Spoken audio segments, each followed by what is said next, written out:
ನಮಸ್ಕಾರ. ನಾನು doctor Harish BS ಅಂತ.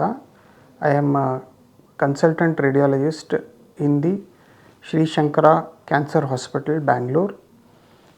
ನಾನು ಇಲ್ಲಿ 3 ವರ್ಷದಿಂದ ಕೆಲಸ ಮಾಡ್ತಾಯಿದ್ದೀನಿ ಆ್ಯಸ್ ಅ ಕನ್ಸಲ್ಟೆಂಟ್ ರೇಡಿಯಾಲಜಿಸ್ಟ್.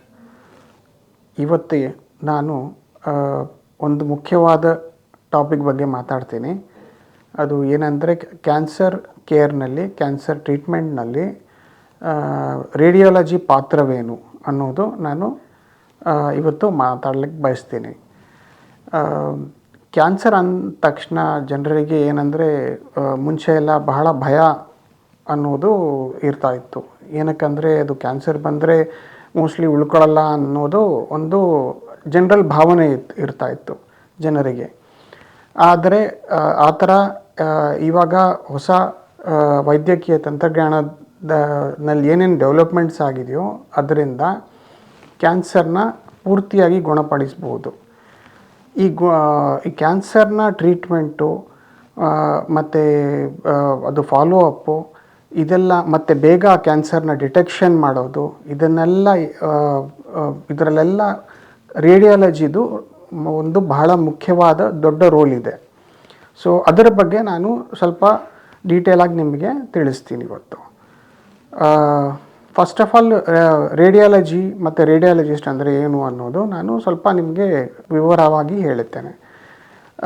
ರೇಡಿಯಾಲಜಿನಲ್ಲಿ ಏನಂದರೆ ನಾವು X-rays, ultrasound, CT scan, MRI ಮತ್ತು PET CT ಸ್ಕ್ಯಾನ್ ಅನ್ನೋ ಸ್ಕ್ಯಾನ್ಸ್ನ ಮಾಡಿ ದೇಹದ ಒಳಗಡೆ ಕ್ಯಾನ್ಸರ್ ಇದೆಯಾ ಇಲ್ವಾ, ಗಡ್ಡೆ ಇದೆಯಾ ಇಲ್ವಾ, ಗಡ್ಡೆ ಎಲ್ಲಿದೆ ಮತ್ತು ಎಷ್ಟು ದೊಡ್ಡದಾಗಿದೆ, ಮತ್ತು ಅದು ಸುತ್ತಮುತ್ತ ಎಲ್ಲಾದರೂ ಹರಡಿದೆಯಾ ಇಲ್ಲ ಬೇರೆ ಕಡೆ ಶರೀರದಲ್ಲಿ ಹರಡಿದೆಯಾ, ಇದೆಲ್ಲ ಇನ್ಫಾರ್ಮೇಷನು ನಮಗೆ ಈ ಸ್ಕ್ಯಾನ್ಸು ಇಮೇಜಸ್ ನೋಡಿ ನಮಗೆ ಗೊತ್ತಾಗತ್ತೆ.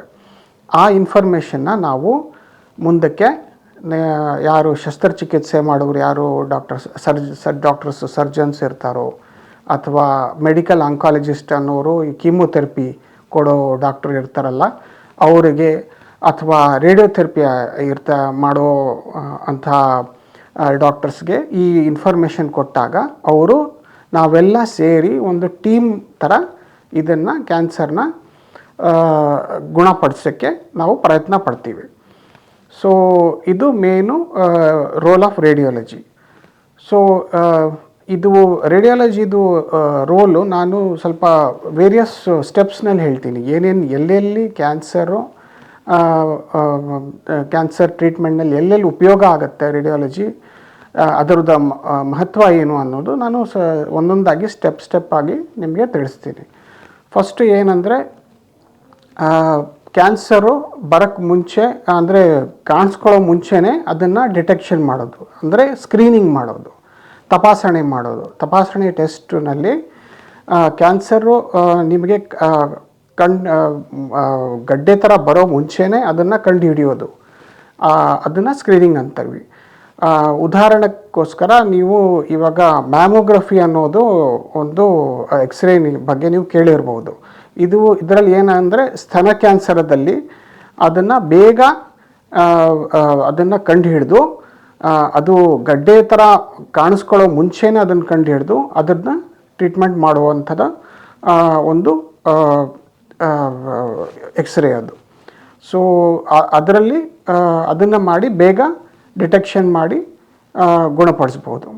ಇನ್ನೊಂದು ಏನಂದರೆ ಇವಾಗ ಸರ್ವಿಕ್ಸ್ ಕ್ಯಾನ್ಸರ್, ಯೂಟ್ರಸ್ನಲ್ಲಿ ಸರ್ವಿಕ್ಸ್ ಕ್ಯಾನ್ಸರ್ ಅಂತ ಬರುತ್ತೆ, ಅದರಲ್ಲಿ ಪ್ಯಾಪ್ಸ್ಮಿಯರ್ ಅಂತ ಮಾಡ್ತೀವಿ, ಅದನ್ನು ಮಾಡಿ ಬೇಗ ಕ್ಯಾನ್ಸರ್ನ ಕಂಡುಹಿಡಿಬೋದು. ಇನ್ನೊಂದು ಏನಂದರೆ ಬಹಳ ವರ್ಷದಿಂದ ಸ್ಮೋಕಿಂಗ್ ಮಾಡೋರು, ಧೂಮ್ರಪಾನ ಮಾಡೋರು, ಇವರಲ್ಲಿ ಶ್ವಾಸಕೋಶದ ಕ್ಯಾನ್ಸರು ಬಹಳ ಮೋರ್ ಕಾಮನ್ ಇರುತ್ತೆ ಜನರಲ್ ಪಾಪ್ಯುಲೇಷನ್ಗಿಂತ.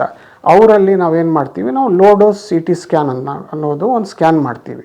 ಸ್ಕ್ಯಾನ್ ಮಾಡಿಬಿಟ್ಟು ಶ್ವಾಸಕೋಶವನ್ನು ಡೀಟೇಲಾಗಿ ಪರೀಕ್ಷೆ ಮಾಡ್ತೀವಿ. ಪರೀಕ್ಷೆ ಮಾಡಿದಾಗ ಆ ಇಮೇಜಸ್ನ ನಾವು ಪರೀಕ್ಷೆ ಮಾಡಿದಾಗ ಏನಾದರೂ ಕ್ಯಾನ್ಸರ್ ಥರ ಇದ್ದರೆ ನಮಗೆ ಇಮಿಡಿಯೇಟಾಗಿ ಗೊತ್ತಾಗುತ್ತೆ.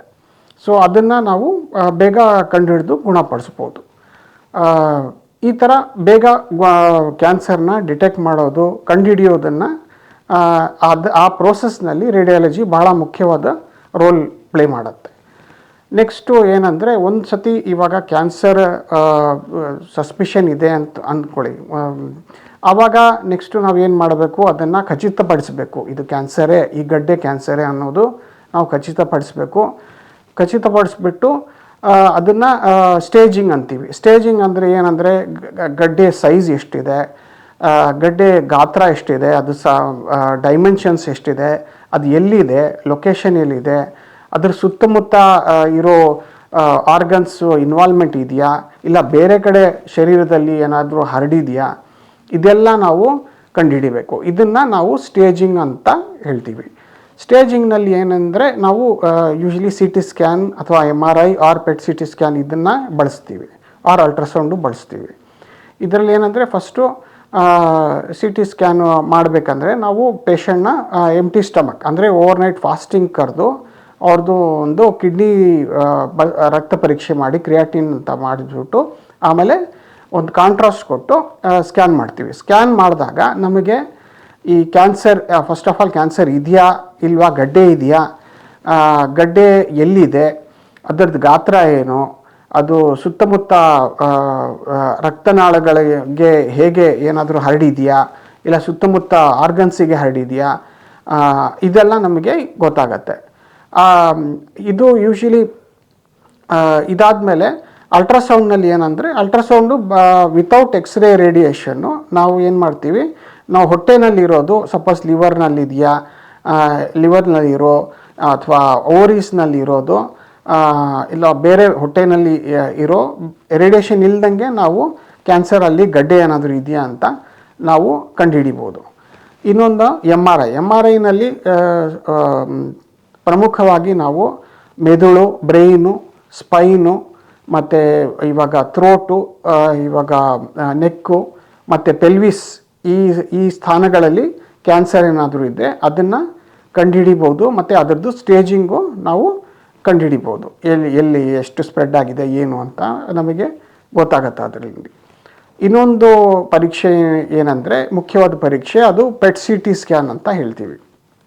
PET CT ಸ್ಕ್ಯಾನ್ನಲ್ಲಿ ಒಂದು ವಿಶೇಷವಾದ ಏನು ಸಂಗತಿ ಅಂದರೆ, ಅದರಲ್ಲಿ ಬರೀ ಗಡ್ಡೆ ಎಲ್ಲಿದೆ ಅನ್ನೋದಲ್ಲ, ಅದು ಎಷ್ಟು ಆ್ಯಕ್ಟಿವ್ ಆಗಿದೆ, ಎಷ್ಟು ಮೆಟಬಾಲಿಕಲಿ ಆ್ಯಕ್ಟಿವ್ ಇದೆ ಅದು ನಮಗೆ ಗೊತ್ತಾಗತ್ತೆ. ಸೊ ಮತ್ತು ಅದು ಬಿಟ್ಟು ನಾವು ಇದು ಫುಲ್ ಸ್ಕ್ಯಾನ್ ಆಗಿರುತ್ತೆ, ತಲೆಯಿಂದ ಹಿಡಿದು ಕಾಲುವರೆಗೂ ಪೂರ್ತಿ ಬಾಡಿ ಸ್ಕ್ಯಾನ್ ಆಗಿರುತ್ತೆ. ಇದರಿಂದ ಏನಂದರೆ, ಕ್ಯಾನ್ಸರ್ ಎಲ್ಲೆಲ್ಲಿ ಹರಡಿದೆಯೋ, ಎಷ್ಟೆಷ್ಟು ಹರಡಿದೆಯೋ ಅದೆಲ್ಲನೂ ನಮಗೆ ಡೀಟೇಲಾಗಿ ತಿಳಿದು ಬರುತ್ತೆ. ಸೊ ಅದನ್ನು ಮಾಡ್ತೀವಿ ನಾವು ಯೂಶ್ವಲಿ. ಇದೆಲ್ಲ ನಾವು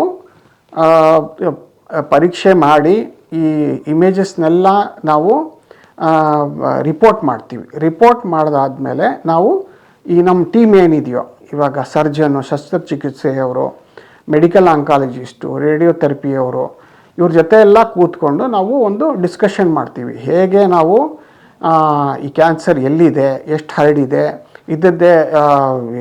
ಇದಕ್ಕೆ ಹೇಗೆ ಟ್ರೀಟ್ಮೆಂಟ್ ಮಾಡಬೇಕು, ಇದೆಲ್ಲ ನಾವು ಡಿಸ್ಕಸ್ ಮಾಡ್ತೀವಿ. ಈ ಡಿಸ್ಕಷನ್ ಮಾಡಿದಾಗ ನಾವು ಕಂಡುಹಿಡಿತೀವಿ, ಇವಾಗ ಬರೀ ಶಸ್ತ್ರಚಿಕಿತ್ಸೆ ಒಂದೇ ಕಡೆ ಇದ್ದರೆ ಬರೀ ಶಸ್ತ್ರಚಿಕಿತ್ಸೆ ಮಾಡಿ ಅದನ್ನು ಟ್ರೀಟ್ಮೆಂಟು ಮುಗಿಸ್ಬಿಡ್ಬೋದು. ಇಲ್ಲ ಅದು ಸ್ವಲ್ಪ ಹರಡಿದೆ ಬೇರೆ ಕಡೆಗೆ ಅಂತ ಗೊತ್ತಾದರೆ ನಾವು ಕೀಮೋಥೆರಪಿ ಅಥವಾ ರೇಡಿಯೋಥೆರಪಿ ಅಥವಾ ಇದ್ರ ಕಾಂಬಿನೇಷನ್, ಕೀಮೋಥೆರಪಿ ಮತ್ತು ರೇಡಿಯೋಥೆರಪಿ ಕಾಂಬಿನೇಷನ್ ಕೊಟ್ಟು ಅದನ್ನು ಗಡ್ಡೆನ ಕರಗಿಸಿ ಬೇರೆ ಕಡೆ ಹರಡಿರೋದು ಇದನ್ನು ಕರಗಿಸ್ಬಿಟ್ಟು ಆಮೇಲೆ ಬೇಕಿದ್ದರೆ ಶಸ್ತ್ರಚಿಕಿತ್ಸೆ ಮಾಡ್ಬೋದು. ಇಲ್ಲಾಂದರೆ ಅದೇ ಟ್ರೀಟ್ಮೆಂಟ್ನ ಕಂಟಿನ್ಯೂ ಮಾಡ್ಬೋದು. ಬೇರೆ ಥರದ ಟ್ರೀಟ್ಮೆಂಟ್ಸು ಇದೆ, ಇಮ್ಯುನೊಥೆರಪಿ ಅಂತ ಟಾರ್ಗೆಟೆಡ್ ಟ್ರೀಟ್ಮೆಂಟ್ಸ್ ಇದೆ, ಅದೆಲ್ಲನೂ ಚಿಕಿತ್ಸೆನಲ್ಲಿ ಬರುತ್ತೆ. ನೆಕ್ಸ್ಟು ಏನಂದರೆ, ಇವಾಗ ಇನ್ನೊಂದು ಒಂದು ಭಾಗವಿದೆ ರೇಡಿಯಾಲಜಿ. ಇನ್ನೊಂದು ಭಾಗ ಏನಂದರೆ ಇಂಟರ್ವೆನ್ಷನಲ್ ರೇಡಿಯಾಲಜಿ ಅಂತ ಹೇಳ್ತೀವಿ ಇದಕ್ಕೆ. ಇಂಟರ್ವೆನ್ಷನಲ್ ರೇಡಿಯಾಲಜಿ ಅಂದರೆ ಏನಂದರೆ, ಮುಖ್ಯವಾಗಿ ಅದು ಒಂದು ಸೂಜಿ ಹಾಕಿಬಿಟ್ಟು ಗಡ್ಡೆದು ಸ್ವಲ್ಪ ಪರೀಕ್ಷೆ ಮಾಡೋಕ್ಕೆ ಅದನ್ನು ಟಿಶ್ಯೂ ತೆಗೆದು ಪರೀಕ್ಷೆ ಮಾಡ್ತೀವಿ. ಆವಾಗ ಆ ಕ್ಯಾನ್ಸರು ಯಾವ ಥರದ ಕ್ಯಾನ್ಸರು, ಯಾವ ಗ್ರೇಡ್ ಕ್ಯಾನ್ಸರು ಮೈಕ್ರೋಸ್ಕೋಪ್ನಲ್ಲಿ ನೋಡಿಬಿಟ್ಟು ಅದನ್ನು ಇನ್ನು ಡೀಟೇಲಾಗಿ ಸ್ಟಡಿ ಮಾಡಿ ಯಾವ ಥರ ಟ್ರೀಟ್ಮೆಂಟ್ ಅದಕ್ಕೆ ಬೇಕಾಗುತ್ತೆ ಅನ್ನೋದು ನಮಗೆ ಇನ್ನೂ ಸ್ವಲ್ಪ ಸೂಕ್ಷ್ಮವಾಗಿ ಗೊತ್ತಾಗುತ್ತೆ. ಸೊ ಅದರಲ್ಲಿ ಏನಂದರೆ ಅಲ್ಟ್ರಾಸೌಂಡ್ ಅಥವಾ ಸಿ ಟಿ ಸ್ಕ್ಯಾನ್ ಉಪಯೋಗಿಸ್ಬಿಟ್ಟು ಒಂದು ಸೂಜಿ ಆ ಗಡ್ಡೆ ಒಳಗಡೆ ಹಾಕಿ ಅಲ್ಲಿಂದ ಮೆಟೀರಿಯಲ್ ತೆಗೆದು ಅದನ್ನು ಮೈಕ್ರೋಸ್ಕೋಪ್ನಲ್ಲಿ ಡೀಟೇಲಾಗಿ ಸ್ಟಡಿ ಮಾಡಿ ಅದು ಆ ವಿಧಾನವನ್ನು ಮಾಡಲಾಗತ್ತದೆ. ಇನ್ನೊಂದು ಏನಪ್ಪ ಅಂದರೆ ಇದು ಇಂಟರ್ವೆನ್ಷನಲ್ ರೇಡಿಯಾಲಜಿ ಇದು ಒಂದು ಮುಖ್ಯವಾದ ರೋಲ್ ಏನಂದರೆ ಟ್ರೀಟ್ಮೆಂಟ್ನಲ್ಲೂ ಬರುತ್ತೆ. ಇವಾಗ ಇದರಲ್ಲಿ ಏನು ಅಡ್ವಾಂಟೇಜು ಏನು ಉಪಯೋಗ ಅಂದರೆ ಶಸ್ತ್ರಚಿಕಿತ್ಸೆ ಇಲ್ದಂಗೆ ಸೂಜಿ ಹಾಕಿಬಿಟ್ಟು ಅಲ್ಲಿ ಏನಾದರೂ ಮೆಡಿಸಿನ್ ಕೊಟ್ಟು ಅಥವಾ ನಾವೇನಂತೀವಿ ರೇಡಿಯೋ ಫ್ರೀಕ್ವೆನ್ಸಿ ಕೊಟ್ಟು ಆರ್ ಮೈಕ್ರೋವೇವ್ಸ್ ಅಂತ ಕೊಟ್ಟು ಇದನ್ನೆಲ್ಲ ಸೂಜಿ ಮೂಲಕನೇ ಗಡ್ಡೆಗೆ ತಲುಪಿಸಿ ಅದನ್ನು ಕರಗಿಸೋದು ಅದನ್ನು ಗುಣಪಡಿಸೋದು ಅದು ಸಾಧ್ಯವಿದೆ. ಸೊ ಇದೆಲ್ಲ ಇಂಟರ್ವೆನ್ಷನಲ್ ರೇಡಿಯಾಲಜಿನಲ್ಲಿ ಬರುತ್ತೆ. ಇನ್ನೊಂದು ಏನಪ್ಪ ಅಂದರೆ ಇದು ಲಿವರ್ ಕ್ಯಾನ್ಸರ್ನಲ್ಲಿ ಅಲ್ಲಿ ಗಡ್ಡೆನ ಸಪ್ಲೈ ಮಾಡೋ ಬ್ಲಡ್ ವೆಸಲ್ ಅಂದರೆ ರಕ್ತಸ್ರಾವ ಅಲ್ಲಿ ಹೋಗತ್ತಲ್ಲ, ಆ ರಕ್ತಸ್ರಾವನ್ನೆಲ್ಲ ಬ್ಲಡ್ ವೆಸಲ್ ಥ್ರೂ ನಾವು ಒಳಗಡೆ ಹೋಗಿ ನೀಡಲ್ ಹಾಕಿ ಅಲ್ಲಿ ಲೋಕಲ್ ಆಗಿ ಆ ಟ್ಯೂಮರ್ನ ನೀವು ಮೆಡಿಸಿನ್ ಕೊಡ್ಬೋದು. ಆ ಥರ ಕೊಟ್ಟರೆ ಇದು ಸುತ್ತಮುತ್ತ ಇರೋ ನಾರ್ಮಲ್ ಆರ್ಗನ್ಸ್ಗೆ ಅಷ್ಟು ಅಫೆಕ್ಟ್ ಆಗಲ್ಲ ಮೆಡಿಸನ್ದು. ಸೊ ಇದರಿಂದ ಬಹಳ ಉಪಯೋಗ ಇರುತ್ತೆ. ಬರೀ ಕ್ಯಾನ್ಸರ್ ಮಾತ್ರ ಟ್ರೀಟ್ಮೆಂಟ್ ಆಗುತ್ತೆ, ಬೇರೆ ಅದರದ್ದು ಸೈಡ್ ಎಫೆಕ್ಟ್ಸ್ ಏನಿರುತ್ತೋ ಅದು ಅಷ್ಟು ಜಾಸ್ತಿ ಇರಲ್ಲ ಈ ಥರದ ಟ್ರೀಟ್ಮೆಂಟ್ನಲ್ಲಿ. ಇವಾಗ ಆಯ್ತಪ್ಪ, ಇವಾಗ ಕ್ಯಾನ್ಸರ್ದು ಟ್ರೀಟ್ಮೆಂಟು ಶುರು ಆಯಿತು. ಇವಾಗ ನೆಕ್ಸ್ಟ್ ಸ್ಟೇಜ್ ಏನಂದರೆ ನಮ್ಮದು ರೇಡಿಯಾಲಜಿ ರೋಲು, ಇವಾಗ ನಾವು ಟ್ರೀಟ್ಮೆಂಟ್ ಕೊಟ್ಟಿರೋದು ಪೇಷಂಟ್ಗೆ ಎಷ್ಟು ಉಪಯೋಗ ಆಗಿದೆ, ಎಷ್ಟು ಅದು ಗಡ್ಡೆ ಕರಗಿದೆ, ಚೆನ್ನಾಗೇ ಟ್ರೀಟ್ಮೆಂಟ್ ಆಗ್ತಾ ಇದೆಯಾ, ಇಲ್ಲ ಬೇರೆ ಏನಾದರೂ ಹರಡಿದೆಯಾ, ಇದನ್ನೆಲ್ಲ ನೋಡಬೇಕು ನಾವು. ಮತ್ತೆ ನಾವು ರಿಪೀಟ್ ಸ್ಕ್ಯಾನ್ ಅಂತ ಇಂಟರಿಮ್ ಸ್ಕ್ಯಾನ್ ಅಂತ ಮಾಡ್ತೀವಿ. ಈ ಸ್ಕ್ಯಾನು ಸಿ ಟಿ ಇರ್ಬೋದು ಅಥವಾ MRI ಅಥವಾ ಪೆಟ್ ಸಿ ಟಿ ಸ್ಕ್ಯಾನ್ ಇರ್ಬೋದು. ಇದರಲ್ಲೇನು ಇದು ಗಡ್ಡೆ ಟ್ರೀಟ್ಮೆಂಟಿಗೆ ಕರಗಿದೆಯಾ, ಕಮ್ಮಿ ಆಗಿದೆಯಾ, ಬೇರೆ ಹರಡಿರೋದು ಕಮ್ಮಿ ಆಗಿದೆಯಾ, ಇದನ್ನು ನೋಡ್ತೀವಿ. ಮತ್ತು ಏನಾದರೂ ಕಮ್ಮಿ ಆದಮೇಲೆ ಇದನ್ನು ಶಸ್ತ್ರಚಿಕಿತ್ಸೆ ಮಾಡಿ ಇದನ್ನು ತೆಗಿಬೋದಾ, ಇದೆಲ್ಲ ನಾವು ಈ ಸ್ಕ್ಯಾನ್ನಲ್ಲಿ ಗುರ್ತು ಮಾಡ್ಬೋದು. ಗುರ್ತು ಮಾಡಿ ನಾವು ಅದು ಟೀಮಿಗೆ ಹೇಳ್ತೀವಿ, ಅವರು ಅಪ್ರಾಪ್ರಿಯೇಟ್ ಮುಂದೆ ಏನು ಆ್ಯಕ್ಷನ್ ಇದೆಯೋ ಅದನ್ನು ತಗೊಳ್ತಾರೆ. ಸೊ ಅಲ್ಲಿಗೆ ಇದು ಫಾಲೋ ಅಪ್ಪು ಅವರಿಗೆ ಸಿಗತ್ತೆ.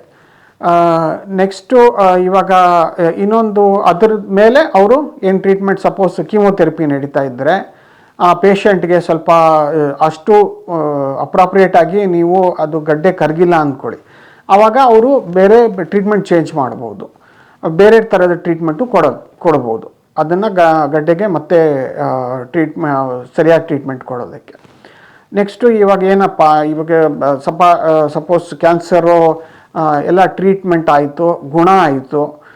ಗುಣ ಆದಮೇಲೂ ನಾವು ಕ್ಯಾನ್ಸರ್ನಲ್ಲಿ ಏನಂದರೆ ಅದು ವಾಪಸ್ ಬರೋ ಸಾಧ್ಯತೆ ಇದ್ದೇ ಇರುತ್ತೆ ಸ್ವಲ್ಪ.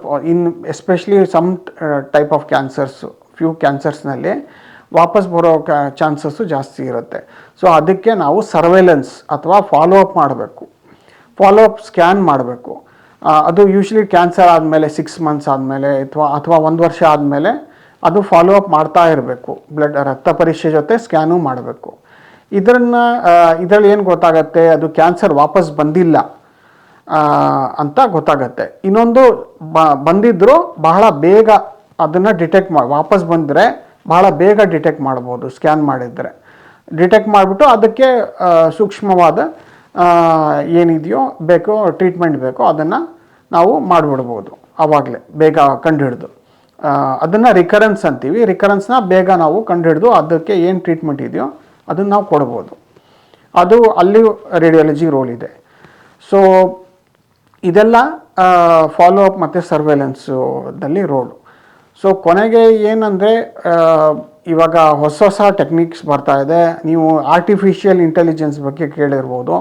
ಅದರದ್ದು ಒಂದು ಮುಖ್ಯವಾದ ಪಾತ್ರವಿದೆ ರೇಡಿಯಾಲಜಿನಲ್ಲಿ. ಅದು ಕ್ಯಾನ್ಸರ್ ಡಿಟೆಕ್ಷನ್ನಲ್ಲಿ ಬಹಳ ಜಾಸ್ತಿ ರಿಸರ್ಚ್ನಲ್ಲಿ ಎಲ್ಲ ಉಪಯೋಗ ಆಗ್ತಾ ಇದೆ. ಅದರಿಂದ ಕ್ಯಾನ್ಸರ್ ಇನ್ನೂ ಬೇಗ ಕಂಡುಹಿಡಿಯೋದು ಇದೆಲ್ಲ ಸುಲಭವಾಗ್ತಾ ಇದೆ. ಅದು ಏನಂದರೆ ಲೇಟೆಸ್ಟ್ ಡೆವಲಪ್ಮೆಂಟ್ಸ್ ಇದು ಕ್ಯಾನ್ಸರ್ ಕೇರ್ನಲ್ಲಿ. ಸೊ ಕೊನೆಗೆ ಏನು ಅನ್ಬೇಕಂದ್ರೆ, ನೀವು ಕ್ಯಾನ್ಸರ್ ಬಗ್ಗೆ ಭಯಪಡಬೇಕಾಗಿಲ್ಲ. ಏನಂದರೆ ನೀವು ತಪಾಸಣೆ ಮಾಡ್ಕೋಬೇಕು. ಡಾಕ್ಟ್ರ್ ನೀವು ಹೇಳಿದ್ರೆ ಕ್ಯಾನ್ಸರ್ ಇರ್ಬೋದು ಅಂತ ಏನಾದರೂ ನಿಮಗೆ ಸಸ್ಪಿಷನ್ ಇದ್ದರೆ ಕ್ಯಾನ್ಸರ್ಗೆ ಡಿಟೆಕ್ಟ್ ಮಾಡೋಕ್ಕೆ ಟೆಸ್ಟ್ಸ್ ಹೇಳ್ತಾರೆ. ಬ್ಲಡ್ ಟೆಸ್ಟ್ ಇರಲಿ ಇಲ್ಲ ಸ್ಕ್ಯಾನ್ಸ್ ಇರಲಿ, ಅದನ್ನು ಇಮಿಡಿಯೇಟಾಗಿ ಮಾಡಿಸ್ಕೊಂಡ್ರೆ ಅದರ ಬಗ್ಗೆ ಭಯಪಡೋ ಅವಶ್ಯಕತೆ ಇಲ್ಲ. ಕ್ಯಾನ್ಸರ್ ಇದ್ರೂ ಬೇಗ ಕಂಡುಹಿಡಿದು ಅದನ್ನು ಟ್ರೀಟ್ಮೆಂಟು ಮುಗಿಸ್ಬಿಡ್ಬೋದು.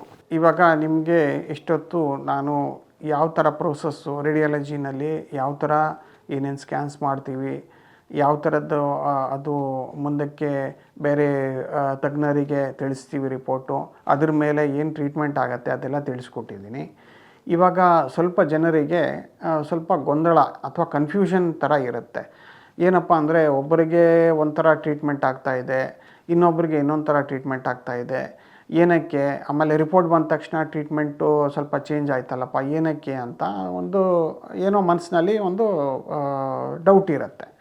ಇವಾಗ ಏನಂದರೆ, ಇವಾಗ ಕ್ಯಾನ್ಸರು ಒಂದೇ ಥರ ಇರಲ್ಲ. ಅದು ಕ್ಯಾನ್ಸರು ಒಂದೊಂದು ಸತಿ ಬದಲಾಯಿಸ್ತಾ ಇರುತ್ತೆ, ಬದಲೋಗುತ್ತೆ. ಒಂದು ಥರದ ಕ್ಯಾನ್ಸರ್ ಒಂದೊಂದು ಸತಿ ಬದಲೋಗುತ್ತೆ. ಅದರ ಪ್ರಕಾರ ಅಥವಾ ಜಾಸ್ತಿ ಆಗಿದೆಯಾ ಕ್ಯಾನ್ಸರು ಇಲ್ಲ ಕಮ್ಮಿ ಆಗಿದೆಯಾ ಕ್ಯಾನ್ಸರು, ಅದರ ಪ್ರಕಾರ ಇವಾಗ ತಜ್ಞರು ಏನು ನೋಡಿಬಿಟ್ಟು ರಿಪೋರ್ಟ್ ನೋಡಿಬಿಟ್ಟು ಅದನ್ನು ಸ್ವಲ್ಪ ಟ್ರೀಟ್ಮೆಂಟ್ನಲ್ಲಿ ಚೇಂಜಸ್ ಮಾಡ್ತಾರೆ. ಸೊ ಇದು ಏನಂದರೆ, ಇದು ಪರ್ಸ್ನಲೈಸ್ಡು. ಇದು ಪೇಷಂಟ್ಗೆ ಒಬ್ಬರು ಪೇಷಂಟ್ಗೆ ಪರ್ಸ್ನಲೈಸ್ಡು. ಅವ್ರಿಗೆ ಯಾವ ಥರ ಟ್ರೀಟ್ಮೆಂಟು ಏನಕ್ಕಾಗ್ತಾಯಿದೆ ಅಂದರೆ, ಅವ್ರಿಗೆ ಆ ಥರದ ಕ್ಯಾನ್ಸರು ಸ್ವಲ್ಪ ಬೇರೆ ಟೈಪ್ ಇರುತ್ತೆ, ಇನ್ನೊಬ್ಬರಿಗೆ ಕ್ಯಾನ್ಸರ್ ಟೈಪು ಸ್ವಲ್ಪ ಬೇರೆ ಥರ ಇರುತ್ತೆ. ಅದು ಹೇಗೆ ರೆಸ್ಪಾಂಡ್ ಆಗುತ್ತೆ ಅನ್ನೋದು ಅದು ಬೇರೆ ಬೇರೆ ಪೇಷಂಟ್ನಲ್ಲಿ ಬೇರೆ ಬೇರೆ ಥರದ್ದು ವಿಧದ್ದು ಇರುತ್ತೆ. ಸೊ ಅದರಿಂದ ಇವಾಗ ಕ್ಯಾನ್ಸರ್ ನೀವು ಟ್ರೀಟ್ಮೆಂಟ್ ಒಂದು ಥರದ ಕ್ಯಾನ್ಸರು ಟ್ರೀಟ್ಮೆಂಟ್ ಕೊಡ್ತಾಯಿದ್ರು, ಸಡನ್ನಾಗಿ ಬದಲಾಯಿಸ್ಬಿಟ್ರು ಅನ್ನೋದು ಅದ್ರ ಬಗ್ಗೆ ಆಂಗ್ಸೈಟಿ ಬೇಡ. ಅದರ ಬಗ್ಗೆ ನೀವು ಅವರು ಕ್ಯಾನ್ಸರ್ದು ಹೇಗೆ ಟ್ರೀಟ್ಮೆಂಟ್ ಇದೆಯೋ ಅದನ್ನು ಪರ್ಸ್ನಲೈಸ್ ಮಾಡಿಬಿಟ್ಟು ನಿಮಗೆ ಅದ್ರ ಪ್ರಕಾರ ಕೊಡ್ತಾರೆ ಟ್ರೀಟ್ಮೆಂಟು. ಸೊ ಇವಾಗ ಕೊನೆಗೆ ಏನಂದರೆ, ನಾನು ಮತ್ತೆ ಐ ವುಡ್ ಲೈಕ್ ಟು ಸಮರೈಸು ಅಂದರೆ, ಕ್ಯಾನ್ಸರ್ ಬಗ್ಗೆ ಭಯ ಬೇಡ. ಏನೇ ನಿಮಗೆ ಸಿಮ್ಟಮ್ಸ್ ಇರಲಿ, ಏನೋ ಗಡ್ಡೆ ಕಾಣಿಸ್ಕೊಂಡ್ರೆ, ಇಲ್ಲ ಅಬ್ನಾರ್ಮಲ್ ಬ್ಲೀಡಿಂಗ್ ಏನಾದರೂ ಇದ್ದರೆ, ಇಲ್ಲ ನುಂಗೋಕ್ಕೆ ಕಷ್ಟ ಆದರೆ, ಇಂಥದ್ದೇ ಯಾವುದೇ ಥರದ್ದು ನಿಮಗೆ ತೊಂದರೆ ಬಂದ ತಕ್ಷಣ ನೀವು ಕ್ಯಾನ್ಸರ್ ತಜ್ಞರನ್ನ ಭೇಟಿಯಾಗಿ ಅವ್ರಿಗೆ ನಿಮ್ಮ ತೊಂದರೆಗಳನ್ನು ಹೇಳಿ, ಅವ್ರು ಹೇಳೋ ಎಲ್ಲ ಪರೀಕ್ಷೆಗಳು, ರಕ್ತ ಪರೀಕ್ಷೆ ಇರಲಿ ಇಲ್ಲ ಸ್ಕ್ಯಾನ್ಗಳಿರಲಿ, ಇಮಿಡಿಯೇಟಾಗಿ ಮಾಡಿಸ್ಕೊಂಡ್ರೆ ಅದನ್ನು ಕ್ಯಾನ್ಸರ್ ಇದ್ರೂ ಬೇಗ ಕಂಡುಹಿಡಿದು ಅದರದ್ದು ಸರಿಯಾಗಿ ಟ್ರೀಟ್ಮೆಂಟು, ಅಪ್ರಾಪ್ರಿಯೇಟ್ ಟ್ರೀಟ್ಮೆಂಟ್ ಕೊಟ್ಟು ಅದನ್ನು ಗುಣಪಡಿಸ್ಬೋದು. ಸೊ ನೀವು ಸರಿಯಾಗಿ ಟೈಮ್ಗೆ ಮಾಡಿರೋ ಒಂದು ರಕ್ತ ಪರೀಕ್ಷೆ ಅಥವಾ ನೀವು ಸರಿಯಾಗಿ ಟೈಮ್ ಮಾಡಿರೋ ಸ್ಕ್ಯಾನು ನಿಮ್ಮ ಜೀವವನ್ನು ಉಳಿಸ್ಬೋದು. ಸೊ ಇದನ್ನು ಹೇಳಿ ನೀವೆಲ್ಲ ಕೇರ್ ತೊಗೊಳ್ಳಿ. ಏನೇ ತೊಂದರೆ ಇದ್ದರೂ ಇಮ್ಮಿಡಿಯೇಟಾಗಿ ಡಾಕ್ಟ್ರನ್ನ ಕನ್ಸಲ್ಟ್ ಮಾಡಿ ಗುಣವಾಗಿರಲಿ ಅಂತ ಬಯಸ್ತಾ ನಾನು ಇದನ್ನು ಮುಗಿಸ್ತೇನೆ. ಧನ್ಯವಾದಗಳು.